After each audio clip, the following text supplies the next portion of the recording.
তারপরে এই দেখেন, এটা হলো গোল স্টার একটা ফ্রিজ নরমাল, যাদের ছোট একটা নরমাল ফ্রিজ দরকার তারা নিতে পারে ভাই, একদম ফ্রেশ কন্ডিশন আছে, নিতে পারে। এটা দিব আজকে 15,000, 14,000। গত ভিডিও 14 দেওয়া ছিল, আরো 1,000 করে দিলাম, 13,000 জান। এই যে একটা ফ্রিজ আছে সুপার এয়ারস্টোন বেভারেজ চিলার, সুপার এয়ারস্টোন মধ্যে নাকি? হ্যাঁ, ছোটর মধ্যে। একটু দাদা পান কই থেকে ভাই? ভাই এগুলা পাইক, এগুলা বিস্ত্রে বিস্ত্রে আনি। এখন এটা দিব আজকে কত জানেন ভাই? 20,000।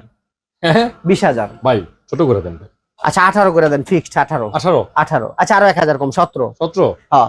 তারপরে এই যে একটা স্যামসাং এর ফ্রিজ আছে ভাইয়া, স্যামসাং। হ্যাঁ, আপনার লিটার হইতাছে, এটা লিটার হলো 254 লিটার। 54। হ্যাঁ, ফ্রিজটা নিতে পারে এসএস কালারের। এই দেখেন এসএস বডি, জীবনে জং ধরার কোনো অপশন নাই। বডি না? হ্যাঁ, এটা করে দেন 17,000 ভাইয়া। 17ই? আচ্ছা 16 করে দেন। 15 করে দেন। আচ্ছা দেন 15 করে দেন। আচ্ছা এই যে একটা তোশিবা ফ্রিজ আছে, নন ফ্রস্টেড তোশিবা। এখন মানুষের বিছরাইলো চকচকা, ভাই চকচকা মাল আমার কাছে নাই, আমার কাছে একটু পুরান মডেলের মাল পাইবেন, একটু পুরান মাল পাবেন। এই যে দেখেন এই ফ্রিজটা নিতে পারেন, এটা নিতে পারবেন আজকে 16,000 টাকায়। 16,000 এটা কমাই দেন। আচ্ছা 15,000 করে দেন। আরেকটু কমাই দেন। আচ্ছা 14,000 নক দিয়ে দেন।